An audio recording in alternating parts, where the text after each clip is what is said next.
It really does require people to reflect and drop in on themselves and asking themselves, where am I sourcing information? How am I even connecting to the information that the media is sharing to me? How am I asking big questions? I always encourage people to have friends opposite their own conflict. So have friends that look like you, have friends that pray to a different God, have friends that don't look like you, spend time in other communities around the world. I always believe that travel is a pathway to peace because so many people that have just spent their whole lives in their own cities or their own countries, it's not going to give you the needed perspective to understand world conflict.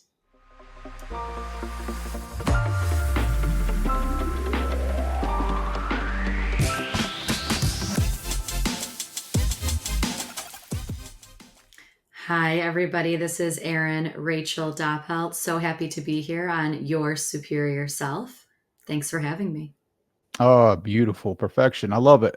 Erin, thank you so much for taking the time. You're in Austin right now. I feel like everybody's in Austin. All the people that I hang out with online or something's going on in Austin. I don't know. Oh yeah, Is it's there a another spiritual eclipse or mecca. something like that? Yeah, there's so much happening here. There's a lot of really good people. There's this idea of, just because so many entrepreneurs, spiritual people, wellness coaches are in this space, we run into each other at the grocery store. We see each other walking down the street. You're just like so in it. So yeah, it's a really good place to be in this world, to launch a business, to be in this type of business. It's fun. But I'm from Chicago. That's very important to the story. Sure, Chi-Town. Have you run into Aubrey Marcus or Alex Ferrari at the grocery? Yeah, no, not No. necessarily running into them, but you're always like 1 to 2 degrees separated from a lot of these people. Sure, absolutely. I want to hear more about your experience. I read your book, and I just feel like it's so important to really hone in on someone's experience here in this reality. I feel like you definitely took the time to walk that path of spirituality, but also let us have like perspective of where you were coming from in that story. And I think at a young age, having a spiritual awakening is a gift. I don't know, it could be a curse too, because like we're 17 and all that's going on in our lives at that time. But can you hit on that a little bit? Like what happened at 17 that really like help you awaken to this reality? Thanks so much for bringing that up. The story that you're referring to starts pretty early on in the book. So the book starts with a pretty radical experience I had when I was in this desert ashram in my early 20s, but it's reiterated by an experience that I had when I was 17 in a similar space in the desert in Israel. And when I was 17, I went on like a simple team tour, like a trip to the other side of the world with other people my age to have like a summer experience. And I very radically remember just being in the desert and laying down and looking up at the stars and having this profound moment of deep connection to myself, to the world around me. In this experience, I was just so deeply connected to myself. I was laying down on the desert floor, looking up at the stars, and the song Hallelujah was playing in the background.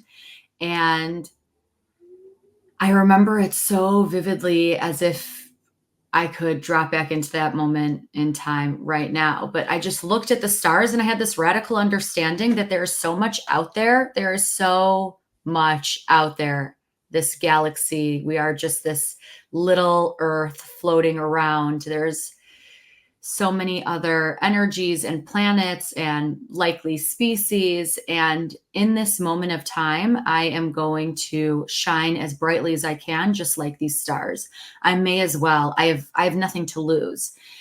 And I was 17 years old, and this little awakening happened alongside 50 other people who were just kind of enjoying listening to the music and looking up at the stars. So I was chill about it, right? I like didn't really know how to integrate this experience. I felt like I recognized myself in the stars, in the heavens, but there isn't, even just saying it and putting words to it, it doesn't even grasp the feeling state of it. And I talk about this often, how we'll try to use our English language to quantify a deep, profound spiritual experience. So in my book, I talk about how in that moment, I wanted to shine like the stars I was witnessing were shining upon me. And that's the best way I could just grasp the feeling state of knowing I'm going to take up space in this life. But again, I was 17, so I come back to the States. I finish out high school. I go to undergrad. I study business marketing, like little things like this. I become a sorority girl, drinking culture, hookup culture, binge eating, just like you're so in it, the social media, the keeping up with the times that you forget. And something that I talk about a little bit later on in the book is nurturing a spiritual child, because this isn't part of our life curriculum, supporting children to have spiritual connection, in-depth connection. And I do essentially mean outside of religion. There's this incredible book by Dr. David Elkins called Beyond Religion, and it really speaks to how you may have a spiritual connection, but in our modern world, it might be nurtured through organized religion, like a very specific God, a very specific religion. And yet you're not necessarily encouraged to exercise that spiritual muscle outside of organized religion. And beyond religion speaks to connecting to nature, connecting to nourishing moments, the science of nourishment. So I think about that all the time, how we are encouraging young people to take time to connect to their spiritual side as well. So I had this experience when I was 17 and I forgot for a while. And I think so often that's what happens. A lot of people will have these profound experiences, and then we get so caught up in our life that we forget to come back home to ourselves or come back home to integrate that experience fully. Mm, mm. What do you think we're waking up to, right? Like that spiritual awakening, that moment of realization that I am not just this body, but you expand and you have this peak experience where you feel interconnected with the cosmos. Like, what is that awakening process? Like, what is that? What I've learned from working with so many clients and just being in this world, and even you probably having conversations like this on your platform, this awakening usually is connected to a permission slip to be your most authentic self. And herein lies essentially what my book is about. If you want to live your highest possible timeline, which is your most nourishing, joyful, authentic life, the pathway to this highest possible timeline is giving yourself permission to live authentically and just like be the truest version of you, which is going to look different for every single person. And I also think a lot of people's awakening is rooted in a deeper connection to themselves and the world around them. So, an awareness that there is a higher power as they understand it. And you can quantify that in any way. I do highly, highly recommend putting verbiage to what you identify as a higher power, whether it's God, Mother Nature, deceased relatives, like whoever you think is watching over you and guiding you and supporting you. Call it whatever you want, just give it a name. And yeah, therein lies like the big radical connection, deep connection to self, but also deep connection to higher power as you understand it. Do you think that higher power is interconnected with us, like within us, right? Like I always hear people say, if you want the answers, go within, right? And it's like, okay, let's really give us some tangible like protocols or procedures on how to do that. Like someone says that to me, like, okay, that sounds great, right? Mystical almost. Like maybe I can have a Gnostic experience or some type of experience where I'm actually interacting with that power. But to you, like, what does that mean? Like to go within, you talk about the authentic self, how do you find that? Because I don't like to your point earlier, like as children, we're never taught that, we're never taught how to really explore who we are. Like, what do you really like? Who do you really want to be? Like, what are your goals? Like, regardless of what society is telling you to achieve, like, how do you go within and find those answers for yourself? Thank you for asking that question because it's so important. And for our young people and even for ourselves, it's so good to pause and ask somebody, how did you get to that conclusion? How did you make that decision? How did you choose to go out into nature and choose this path as opposed to that one? Why are you talking to this animal in such a deep, intricate way? And we see this with children. They'll talk to pets. They will go outside and they will just lay down and talk to nature. And it's these little things that we want to continuously nurture.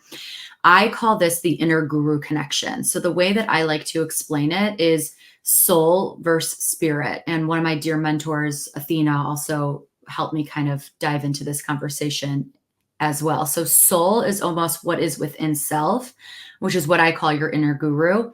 And spirit is a higher power. So, what I would call God, because I'm cool with the verbiage around God. So, it's inner guru versus God. So, sourcing within self, but also leaning onto a higher power as you understand it. And they go hand in hand and they coexist. And I write about this also in depth. So you get to decide if you are focusing on harnessing this inner guru connection, and you always have the opportunity to lean on a higher power as you understand it at the same exact time. Hmm. Athena is your mentor. Are you talking about like the goddess Athena or someone named Athena? Because My that just girlfriend, Athena. I'm Yeah. curious. Yeah. Like, I have so many conversations with great people that are actual channelers and spiritual teachers that actually connect with these different energies. And so when you say Athena, I'm like, okay, well, I'm going to ask her. Like, is it the goddess Love or it. is it a friend? But regardless, right? We all need those mentors. I think for myself, I'm still in search of that, but then again, I'm also strengthening that mentor within myself to find those answers, and I think that's so important. But I'm just really curious.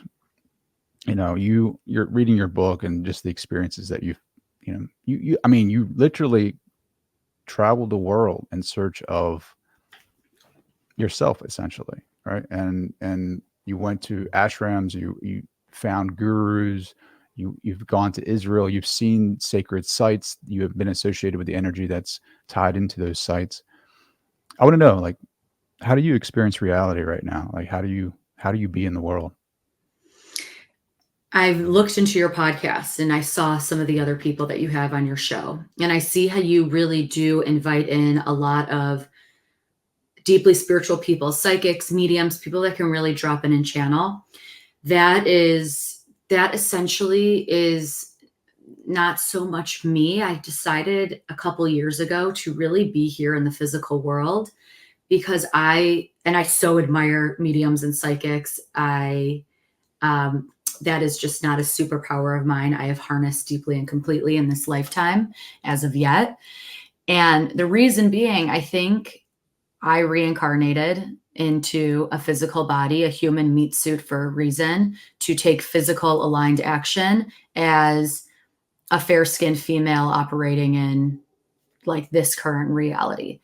And I actually really like your question because you're finding me at a pretty sacred moment in time. So, this book that we're reading, my book, Nothing Can Stop You. I wrote this book about my experiences that I had up until this moment in time.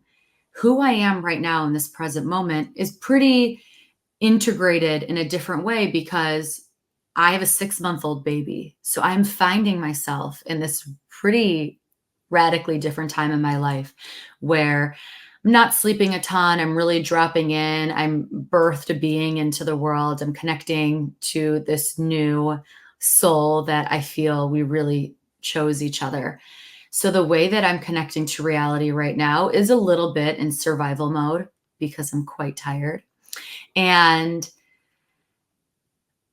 I feel very in it, like very in this human experience. I feel a lot of postpartum experiences. I think there's so many things wrong with our world, with how we treat women. Like this is the most sacred initiation I have yet to experience. And I feel like I've connected to so many women and I have so much to say on this topic around supporting a woman postpartum.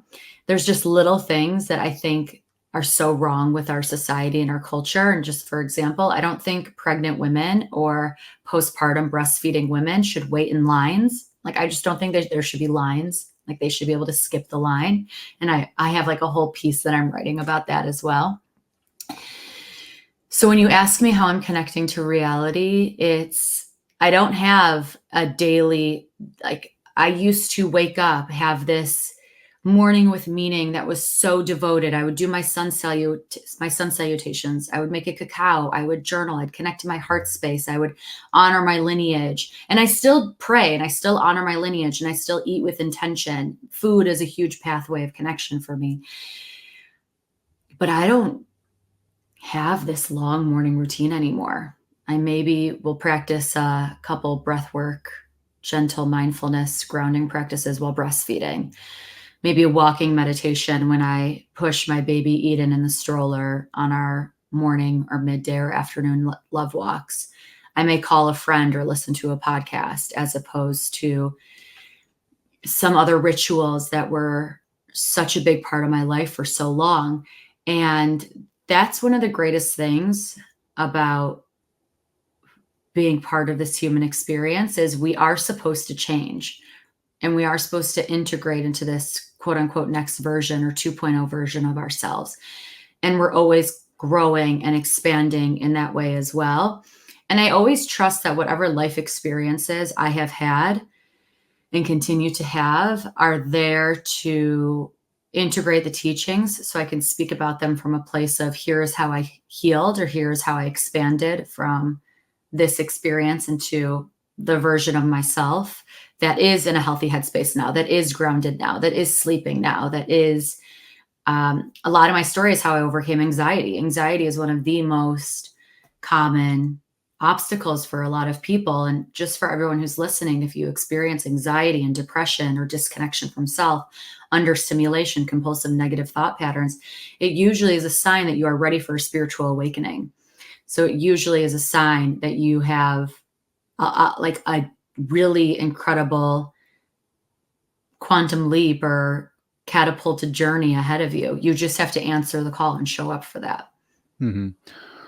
It sounds like to me, you're when you connect with that version of yourself, it's like what they're, it's a buzzword now. It's called quantum jumping, where you're actually connecting with a future possibility state of yourself that you're imagining or desiring to be, and you're bringing the energy forth into this moment right now. So I know that you manifested your husband, right? And I love that, and you actually give your protocols in the book of how you were able to do that. So if you're able to manifest your husband or whatever else you've manifested in your life, what does that say about the reality that we live in, right? Like, what is it? What is this space that we're here that we're able to manifest things into being? Like, what are your thoughts on that? Trey, you're so I love the detailness of your questions because I can see how you're really looking to understand the distance between, like the distance between us having this conversation with Wi-Fi on the computer and taking yourself back and really pausing. So something that I used to do a lot as a kid, and I have to remind myself to do this every now and then, but like, do you or listeners, like, do you ever just stop and question, like, what is this? Like, what is this? And I used to do this so much when I was younger. Like, why is water a thing? Like, why is anything a thing? Like, why are we here right now? And I hear how you also have these thoughts and feelings. And I think it's very rare. So I like see, Really, you think it's rare that so? So I'll give you an inside scoop on well, not inside scoop, but I'll give you an example of little things that have triggered this type of mindset or questioning what is reality. So when I was 16, I haven't really mentioned this to anyone, is when I was 16 years old and I was in high school, we were having a conversation in class with a classmate who I'm not really tight with, but we were just having a conversation about whatever. And I was pretty religious, not spiritual then. I was deeply into my Methodist faith and very conservative. And one of the classmates said, "What if you're in what if you're actually in a coma and you're dreaming all of this up?" And that kind of hit me. I was like, maybe I don't know. Like, how would I know if I'm in a dream? Like, how would I know if I'm in a coma? And that always has stuck with me.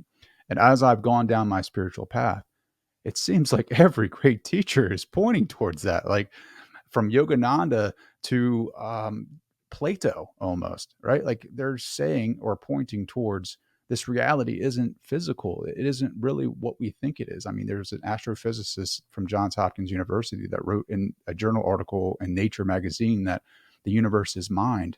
Uh, Enjoy it. So there's always been markers or some type of pointer, like trying to get me to this realization that this physical reality isn't what we think it is, and to find ways to, I don't know, maybe connect with that authentic self that you're talking about to like really find the answers. But I don't know. What are your thoughts on that? I love it, Trey. It's so fun. I love how your brain works. And I love that you're asking the question. Like, what is this? Why does this matter? Why are we here? Bigger than God as we understand it. What is this like? Taking ourselves back and just essentially questioning everything, and then it grounds us and maybe makes some people a little anxious and uneasy. So let's talk about it for a little bit. You first I think it's so important that we understand that not everybody even has the ability to pause and ask themselves, what even is this? Like, why are we here? What is going on? Why is, like, little things? Why do humans have noses? Like, little things that are just so peculiar that we want to start questioning about reality and about existence. And I just, as a kid, I would just pull myself back and ask myself, what is this, over and over and over again? And then we forget because we get really caught up, and you have to, all of us, it's so easy to be really part of this physical world. So when we start questioning reality, and how you brought up that we are just in a coma dreaming this, I don't personally think it's a coma. I think actually we do come from love. We do come from light. I do think it is something that is of highest goodness. There is a belief system that maybe this is heaven and hell, and we are existing here in this moment. There is the belief system that whatever karma we experience in this lifetime is healing something or forgiving something from previous lifetimes. Let's talk about, and then there's a lot of educators in our space. So let's talk about Dr. Joe Dispenza. He believes that you can law of attraction, manifest, call in whatever you desire by kind of rewinding over and over again until you are nothing. You are no one, you are no thing, you are no place, you are nothing. And like in that realm of nothingness, you can quantum leap or call in what it is you most desire. Neville Goddard, who was a mystic in the 1960s, he would probably say something along the lines of transform your thoughts, transform the world around you. Wayne Dyer adopted that. Then we have Seth book. So Jane Roberts would channel Seth, and Seth was a voice that essentially said, again, like, if you can change your reality, you are going to change your lives. And it starts with your belief systems and your thoughts. So we're hearing over and over again from great mystics that we need to transform our thoughts in real time.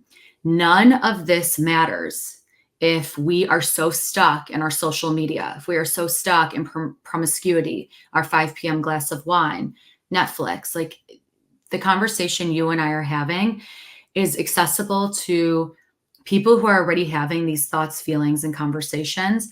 And yet so many, like, so much of the population is just like scrolling on TikTok, like really in it, like really in this physical world, and not giving themselves time to pause and really reflect. And in that pause, in that reflection, when you do see how radically different your life can be when you transform your thoughts in real time, I deeply and completely believe that you can manifest your highest possible soulmate. But even more things than that. I manifested my baby, I manifested my book deal, having this conversation with you right now. Alignment, I think the feeling state of alignment is the most important thing. And in one way that I wouldn't necessarily say that I differ, but I talk about using active meditation and like really positive mantra to transform your thoughts in real time to connect to a healthy and loving headspace, because so many people are just stuck in that. They just want to like themselves. So you can't necessarily manifest your highest possible timeline when you're an asshole to yourself all day. So you first need to start with loving kindness meditation, active meditation, connecting to a kinder version of yourself, inserting positive thoughts versus negative thoughts. You need like 33 positive thoughts for one negative thought. And then once you do that, and I would also probably say get properly hydrated, spend time in nature, eat real whole food, eat real food. It's so important. We're all essentially houseplants with more complicated emotions. Then you can ask these bigger questions. What is reality? How can I quantum leap? How can I call in my deepest desires and dreams? And in that space, questioning reality. So, like, when I question reality, I mean, I'm just thinking, when was the last time I sat down and questioned reality? So Right it's now. almost, yeah, it's almost good to drop back in and have that conversation too. Yeah. I find it so fascinating too, like how, becoming a mother can expand your spirituality. Like, I've talked to many mothers, especially my wife, who have w during the birthing process, and me just being a byproduct of that, just being in the field when my children were born. I have 3. Just there's something about it that expands us. Have you felt like a deeper sense of spirituality since having your child? Oh my God, I died and was reborn. Ooh, that's so beautiful. That's so Yeah, beautiful. it's also a little traumatizing. And the thing that's so interesting, I had 40 hours of natural labor really in it. I think a lot of people will talk about having a natural labor and they left their body. I was in my body the whole time. I was fully present the whole entire time. And I think that's actually my gift to the world is I am here in my body. I'm going to educate from this physical vessel. And then just very there's actually a lot. There's a lot. So I don't know how I'll, I'll just give it to you and you can tell me because we'll go there. So I'm all about God and connecting to God and really believing to a higher power as we understand it. And I've had a hard time and I've struggled with God deeply and completely since October 7th. So, October 7th, there was a really horrifying radical terrorist attack in Israel. And since then, for the last 7 months, the media has really horrifyingly taken this absolutely devastating time for Jewish and Israeli people across the world and blown it up into extreme misunderstanding of what is actually happening in Israel and Gaza and what is the difference between a freedom fighter and a Iranian proxy backed terrorist organization. And I know maybe it's unfortunately has become a political conversation by me just bringing it up, but October 7th happened, and then my daughter was born on in early November. And you really need God when you're choosing a natural labor. Like you really need to lean on God. And during that time, I was just wrestling deeply with God. And it's okay to wrestle with God. There's a lot of Hebrew terms that actually encourage it. I think a lot of organized religion invites you to, okay, I've studied a lot of religion. A core theme of Judaism is to question. And a lot of Christianity would say, come back to God. God is always going to welcome you back. The holiness of this relationship, let God back into your heart. And in Judaism, you question, you wrestle, you can struggle with it on and off. And I've been struggling with it. And in that struggle, it really affected my natural labor process and it really affected my postpartum experience because my whole business is online and on social media. And social media has been a very scary place with a lot of anti Semitism, extreme amount of misinformation, which is absolutely devastating. It's still really incredibly bad right now. And being a new mom, feeling the hormones, you essentially, as you know, having a wife that has had 3 children, you're like on drugs. Like you're on drugs. Like it's just what it feels like. You're so in it. You're not sleeping. And you have a crying baby, and that's just torture, right? Not sleeping and a crying baby. Plus, it seems like the whole world is against you. And yeah, and I'm still in it. Like really, like if I'm speaking authentically, it's incredibly concerning to see the media continuously talk about this war in very unintelligent ways, and how young people, specifically college students, are siding with a terrorist organization. And in that space of being a new mother and asking myself, how am I going to protect my child in a world that is misunderstanding something that really affects a lot of people? How do I lead from this space? And now I'm a mom, and I am supporting my family and bringing a book out into the world, and I need to remember to eat. Like these little things that become existential and then very grounded to take care of your basic needs, stay here in the physical world, stay here in the reality of it all. So it's been a wild ride. And I'm like at that, I think I'm integrating it deeply, but I'm probably still like at the top of that roller coaster because this is what it means to, like, if I'm going to be a leader, I need to integrate it in a way that feels authentic for me. And I'm still in the integration process. Sure. Yeah, this is your second child almost, right? This book, birthing this, and like to your point of just going through life and being human, and all of that it encompasses that, because so many of us, right, in the spiritual community, want to go sit and meditate and leave this place, go into the feel good bliss of experience of that relationship with God, and we don't want to come back. So we kind of disassociate with the body. And I hear a lot of people say, like, when I'm done here, I'm not coming back, just because it's so tough. It's so rough being a human being in this reality. And then you have the other camp who is like, you create your reality. So what? And there's so many people that feel guilty because, to your point of everything going wrong in the world, it's like, how am I creating that for myself? And I don't put that much responsibility on me. I feel like as I walk through the world, like, can I change the war? Maybe, I don't know, maybe at a quantum level I can, but I need to fix me first and be in my body. I need to go through my stuff first and take care. It's like the analogy of like being on an airplane, right? Like, you got to take the mask and put it on yourself first. And I hear you about, you're very intimately tied to these topics that we're talking about. I feel like if I can fix me, not even fix me, but if I can kind of go within and really just find out who I am, and resonate with that energy and take care of a lot of the programs that come up for me and heal that, then I can walk through this space a little bit lighter, a little bit more at a frequency that's going to affect someone, right? And as you walk through that field, like, you kind of like, you're attracting, or you're affecting people in different ways that they can't see. Like, I've seen it at my workplace where sometimes the energies there can just be so negative and so just kind of archaic.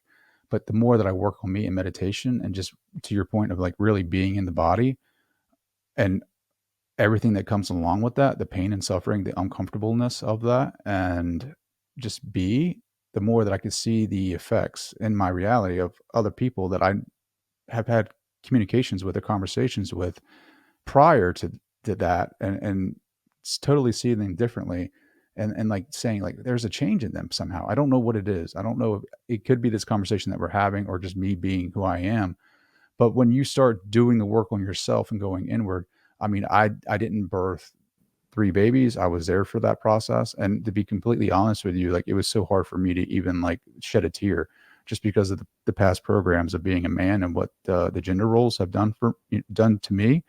Um, After reading a lot of male sensitive therapy modalities, I find, and having experiences in male communities that support that, like, I have taken on that archaic idea of what a man is, and I haven't really showed up in this world that I can be, or I should, not should, I shouldn't should say should, but like, in a different way that affects other men, like my son, like being more intimate with him, and like being there for him in the moment, and making eye contact, and hugging, and just touching him, and just loving him, like, that wasn't offered for me in the past. Like, I understand that it was just a program running.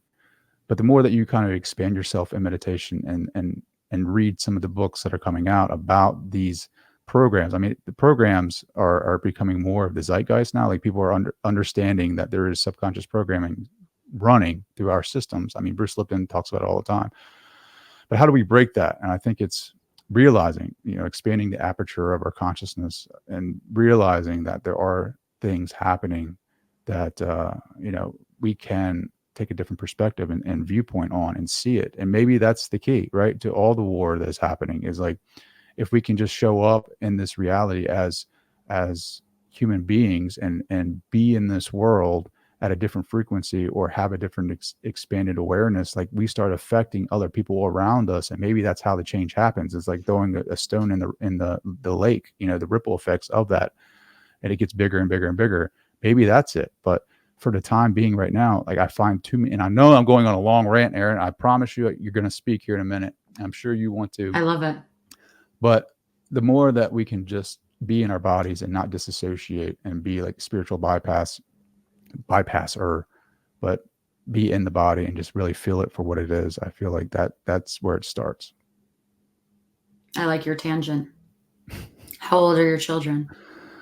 Son just turned 14. My middle child is 12, and my youngest will be 6 in December. Boy, girl, girl. Boy, girl, girl. Amazing. Yeah. So to respond to what you said, I agree. And it's at this point where I think really there's this line between proper education and aligned action. And this specific war. So like, we'll just dive into it. If we're talking about Israel and Gaza, these are communities that are so traumatized and so hurt for so long that for healing to occur, it's survival right now. It's war. And the misinformation, how people are just hopping on TikTok and Instagram and supporting this just extreme misinformation about what's happening in this very sensitive and sacred part of the world. I agree with you that I can sit in my home in Austin, or my husband and I are about to go back in Eden. We're about to go be nomads again. We're heading to road trip the East Coast. We're heading to Costa Rica. We're going to start traveling again. I could sit in my yoga shala and meditate and get really zoned in on who I am. I could spend time off social media and just be in my life. And I will be in peace because I am creating the reality that I desire. However, that is just never going to be my most authentic embodiment of self. That is never going to be my most authentic life, because I am an Israel educator. I am really well versed on the conflict. I am intimately connected to this piece of land. I do experience spiritual awakenings by just landing and putting my feet into the earth. I have brought hundreds of people to that land to have profound spiritual experiences. So when I talk about living your most authentic life, this isn't my time to sit down and meditate. It's also not my time to hop on social media and be the one leading and educating the actual grounded facts. And that was a hard thing for me to learn postpartum, because the most important thing is that I'm showing up for my daughter. The most important thing is that I'm surviving these first 6 months of a postpartum experience. And I think any new mom might resonate with that, because it's so hard being a new mom. And I spent 33 years being Erin Rachel Doppelt, and now 6 months being a new mama. You're coming into this completely different version of yourself, and you're healing your body, and you're learning how to breastfeed, and you're like trying to take care of yourself while bringing life into the world and nurturing a good life in this world. So I always trust that there's going to be leaders in the space that are going to share the truth about what's happening, like what really is going on. And I am here to continue that conversation and facilitate that conversation in a way that feels aligned for me. And Mm.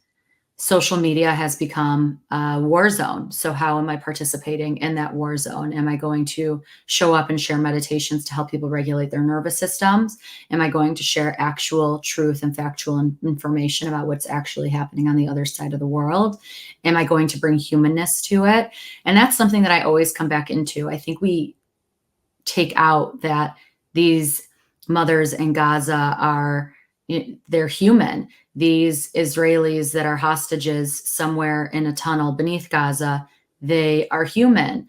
The Israelis that are living in Israel and trying to protect their families, they're human. So how can we bring this humanness back to them? And that's kind of where I hang out. Mm, I love all of that, right? And I mean, this is a tough conversation. I mean, I have had like, after reading Viktor Frankl's book, and just in my mind when I'm having these thoughts about what is reality, like I always wonder, like, what if this reality is supposed to be like this? Like this is the way that it's set up. Like there's this negative force, call it whatever you want, that is created to create like type of a resistance almost, so that we do grow as souls, right? Like I've never understood that, but like what if it is like that? Like what if there is just a natural negative force out there that is just created in the simulation or this reality to help the growth of a soul come in, right? And that's, I don't know. I mean, what are your thoughts on that? Like I don't, there is so, like, even after reading, I have Victor's book here, just the idea of, just some of the tragedies that happened in that. And like the really true choice, the only choice that well, it is the choice. The freedom is in the choice of how you show up to this stuff. But reading his firsthand accounts of camps that took place in Germany, and like, how do you move through that? Like, how do you move through it now? Like, it's just like, as a human being coming and showing up and being put here and then going through it. And then, I don't know. I know you want to say something. Go ahead. I've been to Auschwitz, Birkenau, Majdanek 4 times. I brought groups there. I've educated in those spaces, and these are the camps in Poland. Man's Search for Meaning by Dr. Viktor Frankl is the first half of the book is his account in Auschwitz, and the second half of the book is his specific form of therapy that he calls logotherapy. And the core offering that Frankl shares with the world is not even Nazis, not even people who want to like slaughter my whole entire community, all of my people can take away meaning and purpose in my life.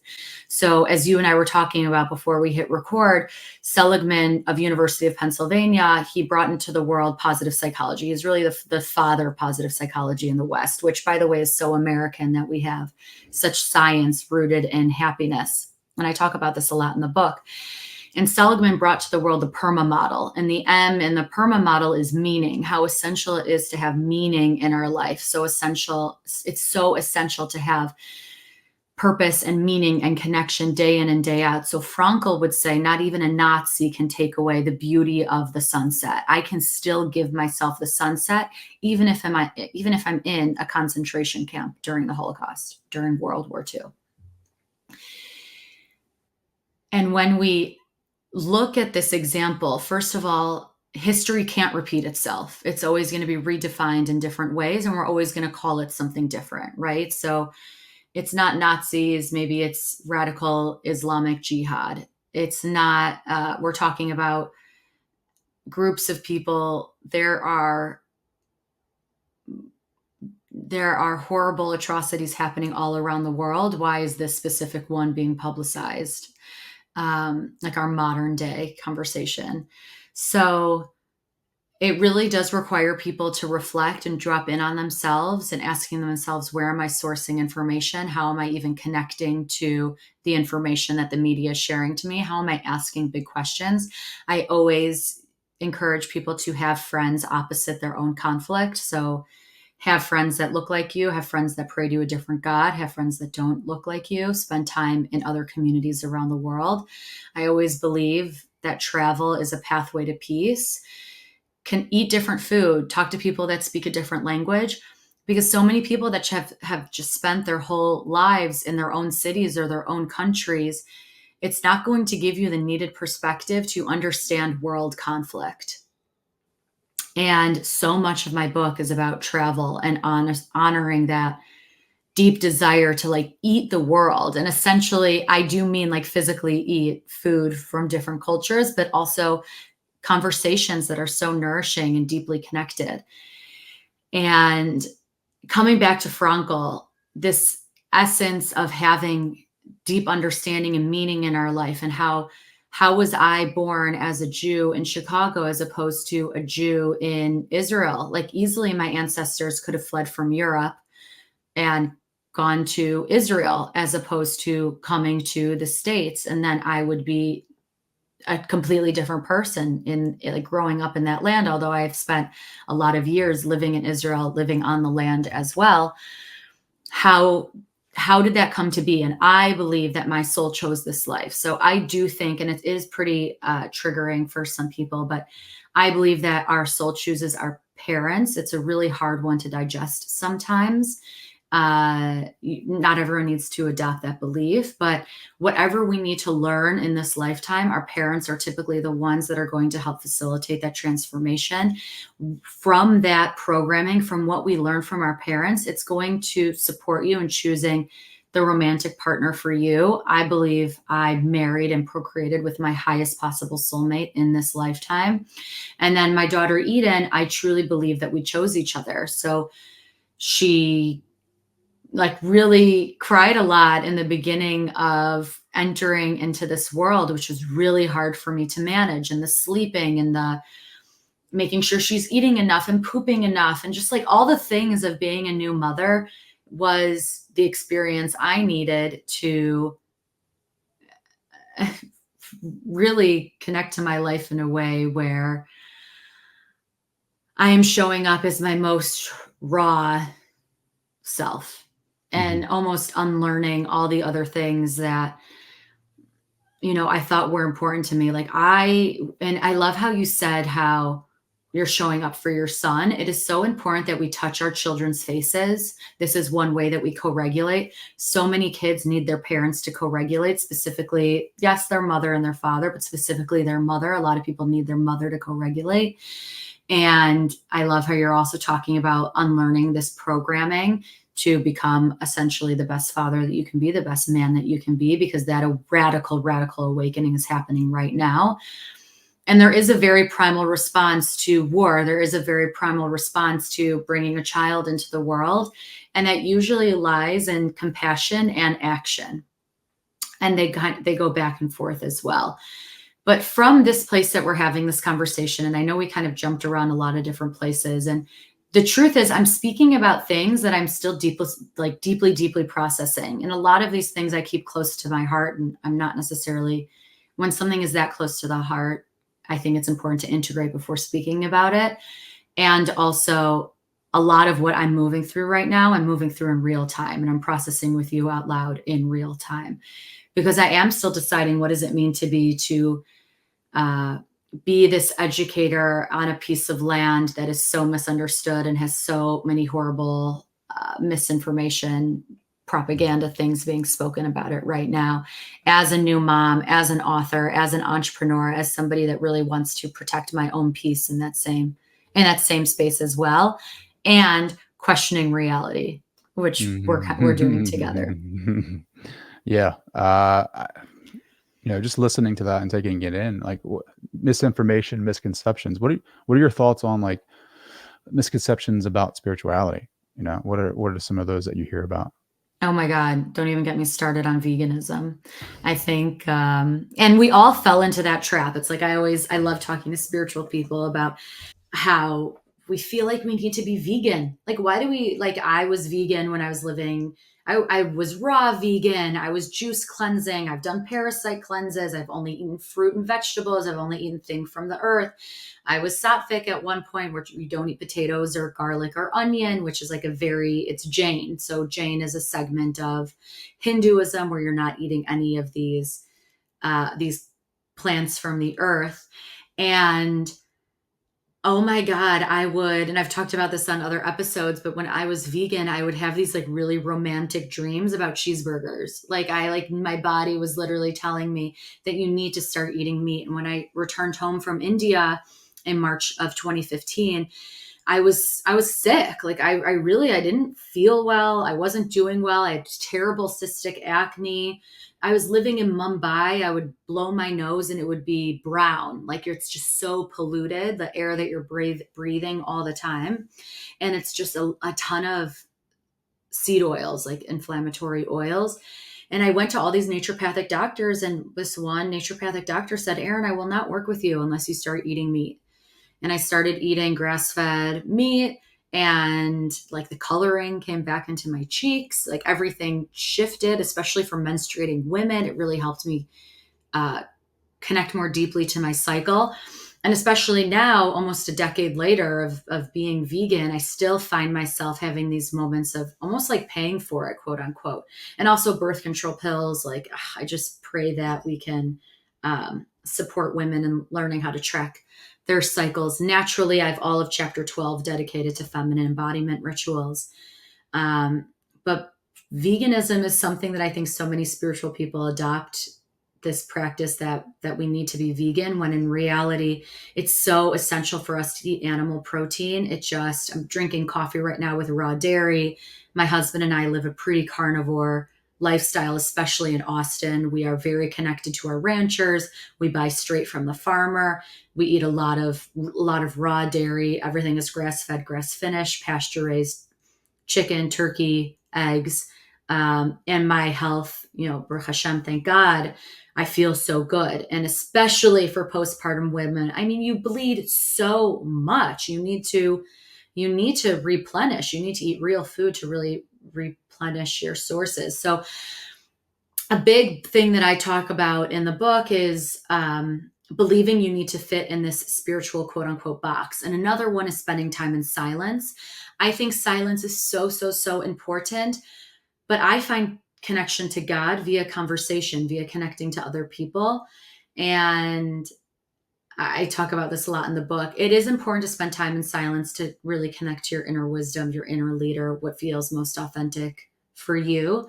And also, there are so many spiritual people that go live in, they want to go live in caves. They want to go spend months and months in silence. And I love that for you. And it's even, Trey, what you were saying, how we want to like leave our body, just go to that place of God, divinity, and that bliss and that connection. And I love that so much for you or for anyone who aligns with that. But then you would have come into this world as a little spirit bopping up around. You are here in a physical body in a human meat suit to take physical aligned action with your hands and your feet and your senses. So go be a physical human. Sure, have those experiences. Give yourself time to go on retreat. Have a dedicated 20-minute morning, 20-minute in the afternoon practice. And then go be a physical person, facilitating peace, facilitating change, facilitating education. So yeah, I think there's a lot of things where we try to fit into this spiritual box. And I talk about in my book over and over again, don't fit into a spiritual box. You have to be your most authentic self. Decide what that looks like for you. Yeah, no, I agree with that 100%. Just, there's just a lot of spiritual teachers out there. There's hundreds of thousands of them that say you have to live a certain lifestyle, do a certain diet, do this prayer at this time of day. Like, I think all of that is great. I think, to your point, go try it or experience it, and then if you don't like it, let go of it, and but continue to go down that path and just take in what does resonate with you, and then practice that. Create it for yourself, like going back within and seeing what resonates with you. Like, what is your authentic self saying that you really enjoy and that really resonates with you? Some people's body types are different. Some people can live a vegan life. Some people can live a meat-filled life. It's just up to the individual. And I think, but finding, instead of listening to someone else's voice and giving them the power to tell you what to do, it's like going within and finding that truth within and resonating with that, and then practicing it and being that authentic self is probably the biggest point that I heard out of all of that. It's just, but the process of finding yourself can be tough because it's done in silence, right? Because if we're out searching the world for ourselves, we'll never find it. If I'm searching social media and Instagram and other podcasts, I'll never find that self. It's like we're so uncomfortable with the silence, like just sitting in silence and just sitting with our thoughts and the feelings that we're having, because it's like we've gotten so conditioned to go after the dopamine, the neurotransmitters in our brain when we get rewards. It's like we're little addicts, without the drugs almost. It's like I go and watch something and I feel great about it, or I keep going back to that, or I keep eating cake because it's freaking awesome and I love the taste of it, and I just keep doing it whenever I feel bad about it. And I do other things just for the feeling, the good neurotransmitters that I release. But it's like and there's nothing wrong with any of that, right? I just, for myself, I've noticed that there are patterns that arise in me when I'm feeling a certain way, that I go to those things to feel better. And I'm trying to take a step back and really find the root of those issues that are coming up for me instead of going to those things automatically, and like really going and diving deep into that and finding the original pattern that was placed there, and like understanding that more. And then you spoke about this a little bit earlier, but like talking to the inner child, the smaller Trey, and just figuring out like where did that come from? Like, why are you uncomfortable? Like I've recently lost my grandfather. We weren't really tight the last years of his life, but I grew up with him. And here's some weird synchronicities. So he was 41 when I was born, and I turned 41 when he died. And he died on my birthday, and we're always going to have that connection. It's like and I was able to go and speak to him and say goodbye, and that was the greatest gift that I've ever received. But a lot of that grief that was coming up may not have been from Trey now, but I know it was from Trey back then. It was from the child. It was from growing up and experiencing him and having those relationships and being able to sit in the silence of those feelings and having a conversation with the small Trey, and just finding out what's up with him. Like, what's going on, brother? Like, tell me, like, what are you feeling? And then again, it's breaking those patterns of these gender roles of being a male, and feeling that it's, why are you talking to a small boy, like the little inner Trey, like that? You shouldn't be doing that. Like, suck it up, come on, push that down, let's go, let's keep going, we're a warrior, right? And breaking those barriers, and just like recognizing that they're there, and feeling that, and just sitting in it. It can be so uncomfortable, and I can automatically feel like the wanting to go to my phone, or the wanting to put in an earbud and listen to a podcast, or the distractions, eating a piece of cake, or doing something that's going to take my mind off it. But it's always going to be there. Like, I can run and run away from it all I want, but it's always going to be there. And just sitting with that silence that you talk about in your book was so profound for me, because ultimately I get uncomfortable in it. I mean, that's why whenever there's space in a conversation, like, I feel like I have to automatically say something because the silence is there. And the more that I go within, the more that I sit with it, silence isn't too bad anymore. There's this amazing study where researchers asked a group of participants, men and women, would you rather sit with yourself for 20 minutes in silence or receive an electric shock? And majority of men chose the electric shock. And I think it was about 20 to 30% of women chose the electric shock. So we rather experience physical pain than to sit with ourselves in silence with our own thoughts for a little bit. And it usually is, I believe, we have a lot of undigested trauma. I love, Trey, how you reiterate and integrate this conversation about connecting to a younger version of self. Like, why does this experience make me want to eat cake or like listen to a podcast and numb out for a little bit? And so many of us are just in that cycle of eating the cake and numbing out. And I talk about truly knowing thyself. And there's this sacred Hebrew practice called cheshbon hanefesh, accounting of the soul, this deep inner check into self, because we never give ourselves permission slips to pause and ask ourselves, who am I at my core? How did I become this way? Why am I this way? What do I really like? When I'm feeling stressed, why do I crave my grandma's chicken soup? And well, I wanted to ask you, what was your grandfather's name? I was named after it. So what's his full name? Edward Downs. May his memory be a blessing. Hmm. And now this energy, grandparents, he's watching over you. And grandparents are truly the most incredible forces in our life because they have this wonderful leeway. They're not our parents. They're not there to discipline us. They're almost there to show us what is possible and to nurture us. And that's just their role. Even if we're not extremely close with our grandparents, I do believe that it's generation to generation. So they watch over us, they support us, they connect to us. It's Lador Vador. So it's passed down over and over. And I think moving forward and just seeing how you raise your son and your daughters as well, the presence that you can connect to of your grandfather may be something that you can channel. Hmm. I love all of that. Man, we definitely dove deep in this one, Erin. I feel yeah, I feel like we've definitely touched on some spots, and especially for me, I haven't really talked about a lot of this on the podcast before, but I felt like it's important. Like I need to start being more comfortable in my vulnerability. Um, that's always been something that I've kind of, I've willed my way through a lot, and not really shown people like the true essence of who I am and that sensitivity that I'm a sensitive person, and I don't really show that a lot because of the programs and just the expectations of men in this world, and to be more of an example, right? And I want to say thank you for allowing me and creating a safe space for me to demonstrate that. Trey, it's such an honor to be present with you. I definitely also talked about a big life altering thing that I'm moving through as well. And I think maybe that's the space. This was the space for it, right? For both of us to come on and talk about things that we don't normally talk about. And may that be an example for listeners as well.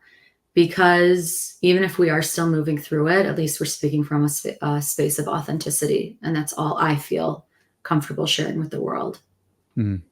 Erin, how can people connect with you? How can they buy the book, and how can they reach out if they need to?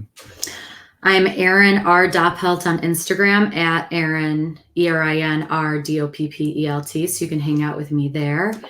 You can buy my book, Nothing Can Stop You, A Revolutionary Guide to Unleash Your Authentic Self, everywhere books are sold. It would be my great joy to connect with all of you in this book. I also read the audio version of it.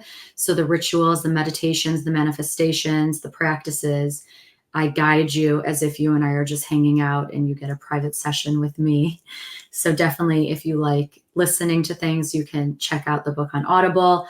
ErinRachelDoppelt.com. I am best known for my year-long certification where you become a certified meditation teacher and spiritual psychology coach. It is a deeply transformational program. So if you want to dive deep or you want to start a new career path, that's always a wonderful place to connect with me. And we're actually going to open early action enrollment soon.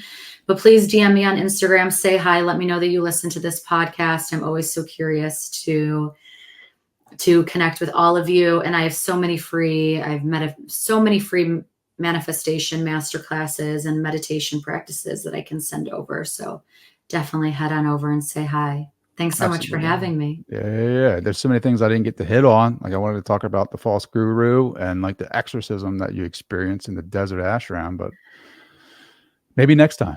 Next time.